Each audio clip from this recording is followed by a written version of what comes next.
So Kamran wanted me to share a bit from the book, and this is a chapter in my book called War in Paradise, which you should read. It's going to be really famous one day. And 500 years after Suzy and I will No, next year. And this is chapter 7. And to set this up, we were on top. It's called the Purple Mountain Stronghold in the Army. We're on top of a mountain, and we have been sent down into the mountain stronghold, like in the mountain. We have already scoped the city and seen everyone in chains and very few nurses to help. In other words, we need more people out there helping out in the streets and stuff. And we have been sent down into the mountain to cut all inside the mountain. There's chains going through the mountain and locks, which we also saw on the people. But once we get these done, they'll be free. So it's just, allegory. So this is why, while we're in there, we have been singing a song the whole time, singing new songs, all through getting down. It took a while to get down, and we've been singing, and we have a cloud has formed from the song above our heads. And worship also lit the light. Worship lit up everything. The more we sing, everything lights up so we can see inside the darkness. The praise and it's actually new songs, and praise and worship is actually There's someone who's working outside with making the ark ready. But it's lighting the way, and it's lighting up all the chains. And so here we are. Kamran and I continued working together with Shadow at our feet. Shadow is a little lion cub who represents the Holy Spirit.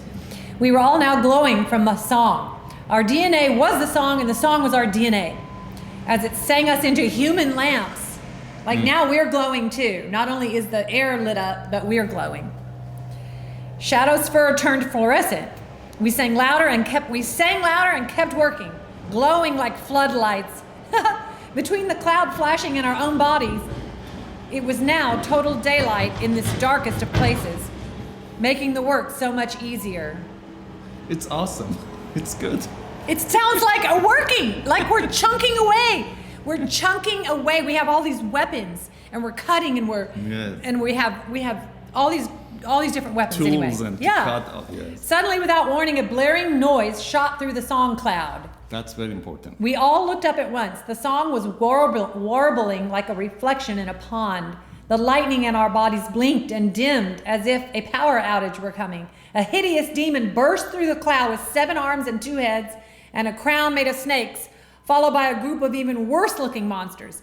I groped for my sword and felt 2 new leaves already climbing up the handle. That's just part of the story. Kamran and I were lifted up off the ground. Eagle angels had appeared and were carrying us into the battle. They swung us up onto their backs with human hands. I leaned back to back with my carrier angel and slashed up into the bellies of the demonic creatures. I saw others doing the same. Kamran was sitting up on his angel, holding both his bow and his gun with his left hand. With his right hand, he strung arrows so that he was shooting with both weapons at the same time. The demons were already weak from passing through the powerful song cloud, and we quickly gained momentum. The praise. Yes. Then it goes through and talks about that, and then they were already weak was the whole point, and we finished them off really fast because they just started falling to the ground because of the song cloud. And then we finished them off. To me, my most favorite thing in the whole world to do, it's when I get connected to my passion for Christ. I know we have all kind of worship music in the United States and in all around the world, and to me they're all wonderful. But to me the most powerful one is like when you forget about yourself or even your problem, and you forget about everything, and you're singing from the wells of your passion for Jesus Christ. I've seen you many times.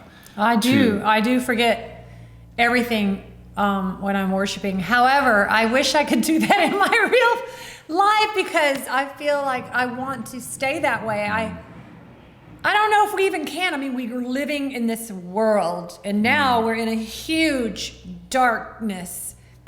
Darkness is covering the earth in the form of a pandemic.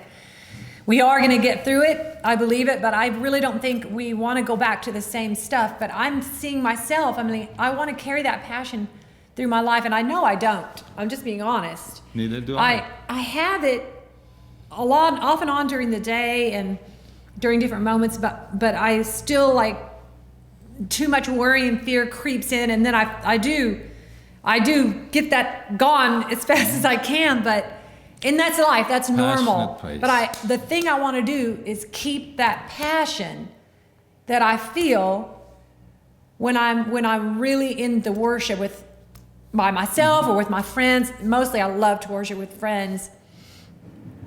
So I really want to learn that now. And I want us all to do that. I want us all to find the depths of passion in praise and worship that maybe many of us have never had. Or we had and we lost and we thought, well, that was fun. I think we can have it. Yes. How? Yes. How? To me, there are moments that the Lord allows us to get connected to that deep passion. To me, this is the way I see it. If He would allow us to completely to walk in that passion, I don't think any of us could work, any of us could cook, any of us could do anything. But it lights the way! I know. However, it's like so concentrated. You know how you get like a concentrated... That's it. That concentration should take us through life. Yes, it's so those concentrated moments. Those concentrated moments.